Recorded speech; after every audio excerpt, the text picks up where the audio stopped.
need a warrior. We need a champion. We need a winner. And that is Donald. He's the small-town preacher who's become a major surrogate for Donald Trump's campaign for president. The last thing I want to do is to draw attention away from Mr. Trump's policy. Pastor Mark Burns, a frequent cable news guest, a crowd favorite at Trump rallies, even a speaker at the Republican National Convention. From the great state of South Carolina. But before the campaign, he was virtually unknown. I think Donald Trump is a great judge of character. You know, you would think he would just choose the greatest names, but Donald Trump values character more so than popularity or name. Yeah. And I think that I fall in that category. Pastor Burns' Harvest Praise and Worship Center in Easley, South Carolina is a small operation. The church, just a few folding chairs, tables, and cameras for his televangelism. Help us to receive the wisdom of the Lord Jesus Christ. After attending Trump's November meeting with black pastors in New York, Burns says former campaign manager Corey Lewandowski asked him to speak on Trump's behalf at Bob Jones University. He's been a favorite of the campaign ever since. He just came out of the blue.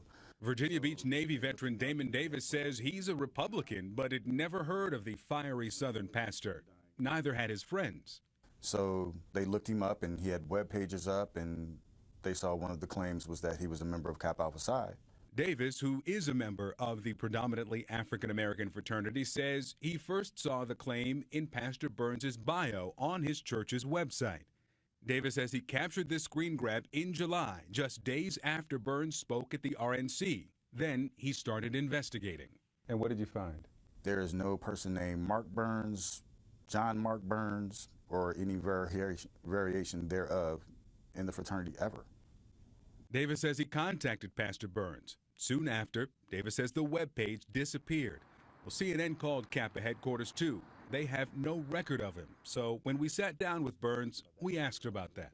I did, without question, say that I had crossed, and I'm not crossed, but I had started the process of being a part of that organization. But that's the furthest that I've gotten. Is that the bio from your website? It is, but it is not it is the bio, but this is not an accurate depiction of the bio. I mean, information has obviously been added. I mean, I own up to any mistakes that I've made, like I did with my tweet, but obviously in this case, that's not. So this is not from your page? No, this is from my page, but what I'm saying is, obviously this has been manipulated or either hacked or added. CNN asked the site's host, Wix, about the possibility that someone could have tampered with the church's website. The company tells CNN there is no evidence of a hack. And CNN obtained the pastor's full bio from the church's website through an internet archive. You also claimed that you served 6 years in the Army Reserves. Is that accurate? Yes, it is. Okay, we called the Army and they said that you had no active Army or Army Reserve service. No, I wasn't part of the South Carolina National Guard. Okay, I just asked you about Army Reserves. That was my question. You, in this bio, claimed 6 years in the Army Reserves. It is reserves. It is the Army of South Carolina National Guard is reserves. In a statement to CNN, the U.S. Army says Burns served in the South Carolina National Guard from 2001 to 2005, was discharged in 2008. He has no active Army or Army Reserve service time.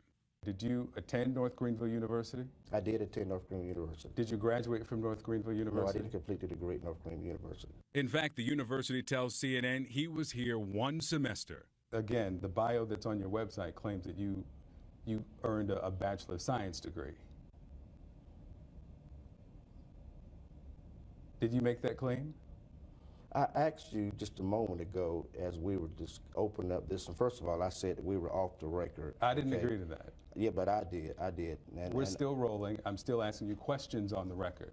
Did you make that claim that you graduated from North Greenville University? Because I think this is not fair that this is not fair at all. This is not what I agreed to. I thought we were doing a profile, and all of a sudden you're here to try to destroy my character. I'm not coming here to destroy your character. These are claims that were made on your website that was live while you were speaking at the Republican National Convention.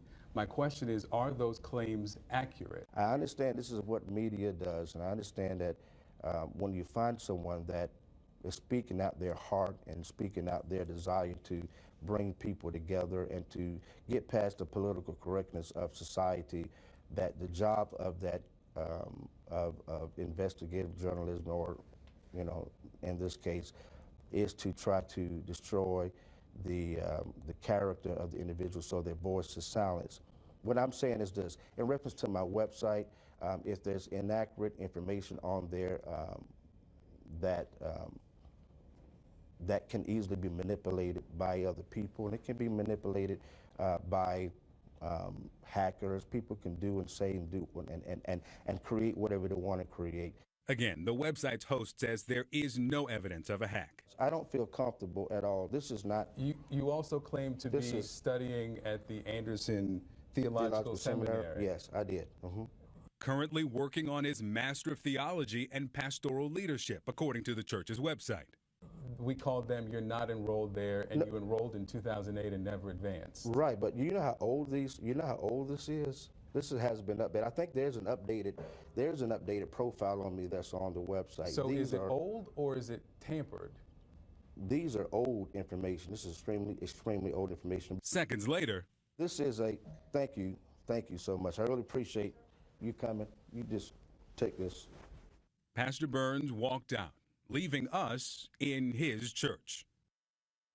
He walked out of the building, got into his van, and drove off. That interview was on Wednesday.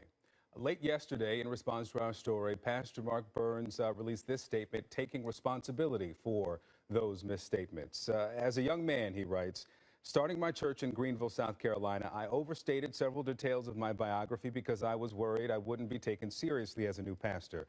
This was wrong. I wasn't truthful then, and I have to take full responsibility for my actions. Since that time, I should have taken steps to correct any misrepresentations of my background. We all make mistakes, and I hope that the measure of my character and the quality of my works speak for what kind of person I am. He goes on to say this: I do also want to set the record straight about why this attack is happening. Because I am a black man supporting Donald Trump for president. For too long, African-American votes have been taken for granted by Democratic politicians, and enough is enough. It's a shame that the political insiders and the media choose to attack me because I'm not going to stay silent about Hillary Clinton's pandering to our community. Instead, I'm going to tell people that there is another option, an option that represents a positive vision that will unify our country. That's why I have and will continue to tirelessly support Mr. Trump.